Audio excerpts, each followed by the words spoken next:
mau saya buat nol defisit juga bisa. Saya potong anggarannya, tapi ekonominya morat-marit. Sementara belanja negara, lihat mencapai 3.451,4 triliun rupiah, itu 95,3% dari target. Pemerintah pusat mencapai 2.602,3 triliun, itu 96,3% dari target.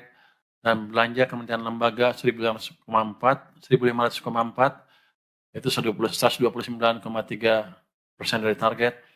Belanja non-KL 1.102 triliun rupiah, 71,5% dari target.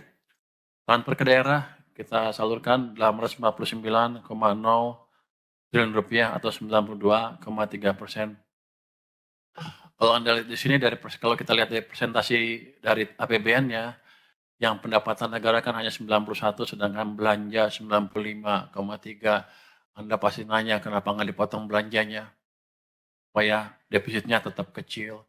Tapi kita tahu kan, ketika ekonomi kita sedang mengalami downturn, turun ke bawah, kita harus memberikan stimulus ke perekonomian. Ini wujud dari komitmen pemerintah untuk menjaga ekonomi tetap tumbuh secara berkesinambungan tanpa membahayakan APBN. Walaupun defisit membesar ke 695,1 triliun, itu lebih tinggi dibanding APBN yang sebesar 606,2. Tapi kita tetap jaga, pastikan bahwa defisitnya tidak di atas 3%. Defisitnya memang naik ke 2,92% dari rencana awal 2,53%. Ini tadi dengan misi untuk menjaga ekonomi tetap bisa berekspansi di tengah tekanan global yang tinggi.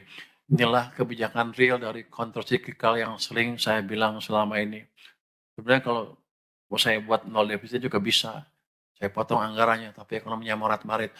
Jadi ini adalah kepiawaian dari teman-teman di Kementerian Perekonomian Keuangan untuk memastikan ekonomi bisa bertumbuh terus tanpa mengorbankan sisi kehati-hatian dari fiskal. Walaupun gelembung, kita pastikan di bawah 3%.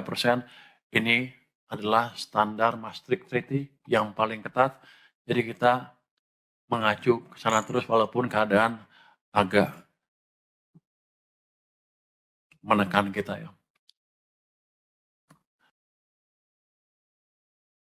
Jadi belanja negara adaptif dan akomodatif terhadap berbagai program prioritas ini untuk menyejahterakan rakyat. Capaian program prioritas serta tata kelola yang terjaga selama ini kita jaga terus sehingga di akhir tahun defisit seperti saya bilang tadi tetap di 2,9% tanpa menghilangkan stimulus yang diperlukan oleh perekonomian sehingga masyarakat kita tetap bisa menikmati ekspansi ekonomi di tahun 2025 yang lalu. Saya yakin nanti tahun 2026 dengan membaiknya fondasi perekonomian dan menguatnya momentum pertumbuhan ekonomi ke depan, harusnya sih defisit bisa ditekan ke level yang lebih rendah dengan dampak pertumbuhan ekonomi ke masyarakat yang lebih besar dibanding tahun lalu. Tahun ini kita asumsikan pertumbuhan ekonominya 5,4%, tapi kita akan coba tekan ke level yang lebih tinggi lagi. Mungkin itu pembukaan dari saya untuk kinerja APBN. Anda, apa saya terus? Pak Suhasi aja, silakan Pak Suhasi. Terima kasih Pak Menteri.